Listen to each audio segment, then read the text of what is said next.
A year and a half ago, I planted some asparagus seeds in my garden, and this was a couple months before winter. I live in the Netherlands. They sprouted, and now this spring I can't seem to find them. Is it the wood chips, or do I need to replant them again, or will they push through the wood chips in a couple months? Well, planting them right before winter makes, I don't think they got established. You see, usually you're planting in spring and they grow all summer, and then they die back. So I question whether those, had enough maturity to survive the winter. So I would plant them in spring, like right now. I have a lot of Gautschi grass in my garden. From the previous owners planted some, I think. And now after a year, my whole garden is contaminated. And this is just below my wood chips. Is there any way to kill it or get it out of here without the hard work, i.e. pulling it out?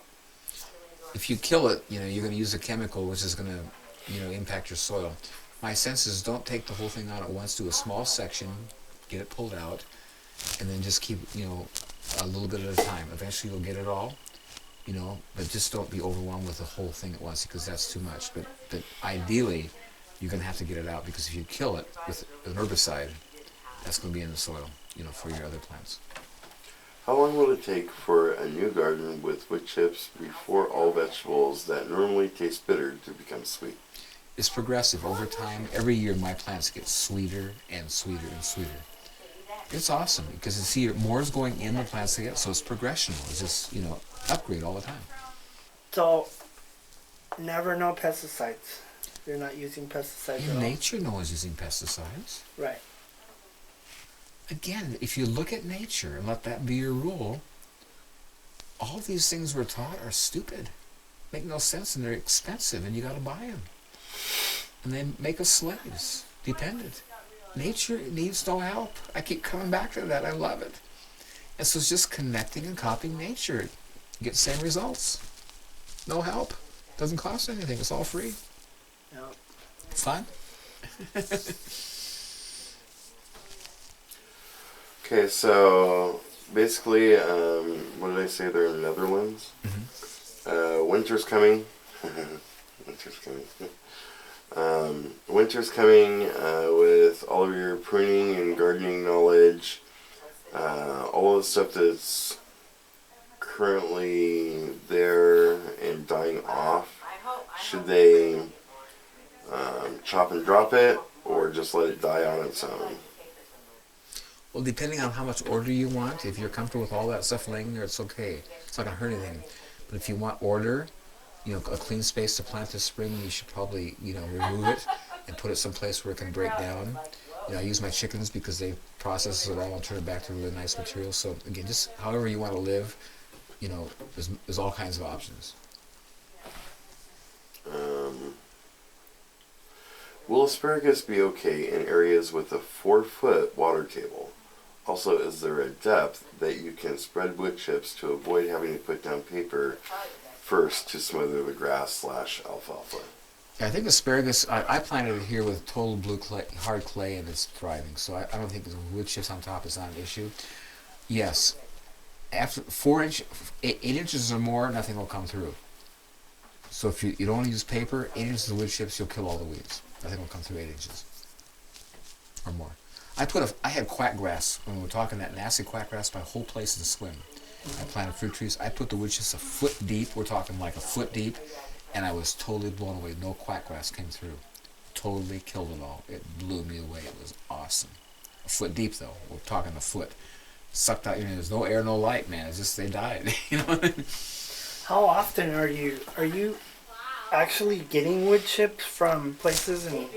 I pray. I'll tell you this place over here. I've got people living there now who are growing food and will sell it, and I have over 100 yards of wood chips on a continuous basis in that place, and I haul all kinds here. They're using all kinds there, and I just pray, and the guys just keep bringing more. It's just unbelievable how that place is. It's just incredible. And I remember last year it was like I was down at Heart Answers God, and this is my prayer. It says, I know the guy, but it says, God, would you call Jeff and let him know I need wood chips? And I'm telling you, man, in a couple weeks, I had like 8 loads out there. It was incredible. God's very effective. Oh, yeah. And I'm just telling you, it's so cool, man, just I believe that. to ask. Would you call Jeff and let him know I need some? And like, I got 8 loads. Yes, yeah, God.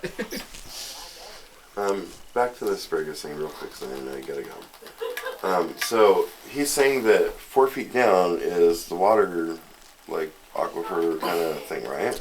I wouldn't worry about it. So asparagus goes down 14 feet. Again, like I say, they tell you can't plant in solid clay. That's what I have here. And I'm getting in nature at the rainforest, 14 feet of annual rainwater, no standing water. See, nature does stuff that's just beyond the natural mind. So try it and see what happens. Yeah, I just go for it. Got it. And in faith, believe. I think this is going to work. I think it's going to be fine. It's just going to plant and going to trust God and put wood chips will be good. Last question for today, because you gotta go. You talked about saltwater solution because nothing grows Saline. on the beach. Mm-hmm. Yeah, nothing grows on the beach. So what? I guess 50 to 1, whatever. 100, Salt water. 100%, I just use 100% saline. Big pot. Keep adding salt until the water dissolves. And then that's 100%. I put that in spray. Everything. It's over. Stuff dies. Cool. You're saying salt until it doesn't dissolve? Yeah, when you get in a pot and you keep adding salt, you're stirring when it's boiling. At some point, it won't dissolve anymore. It just stays solid. Okay. That means the water is 100% saline. So it's taken all it can take. It can't take any more. So it's not dissolving. Okay. That's 100% saline solution. 100%. Does it taste salty? Oh, it's all salt. What I'm using? Because I've tasted saline. Yeah, but And that's it diluted doesn't too. taste- This is 100% saline solution. Okay. 100%. It's max. So you're gonna see the crystals. Oh, yeah, when crystals aren't dissolving, that means the water has contained all it contained is salt. It's 100%. You can't And take any now, more. do you sift that out? No, what I do with that, I use that as an herbicide to kill weeds or grass because it doesn't last long. It's not toxic. It'll kill them, but eventually will leach out. But it will kill my plants, my weeds that I don't want, but it's not like Roundup. It's not going to leave a toxic residue. Oh. And eventually will leach out. Okay, that's gonna save me $18 every. Yeah, salt's cheap. Wow. Especially buy that cheap stuff that they have. You don't buy the real good stuff you eat, but just get the old junk in the store. It's cheap. And just spray away. And again, if you notice, the beach has no weeds. Or anything. Nothing grows in salt. Yeah.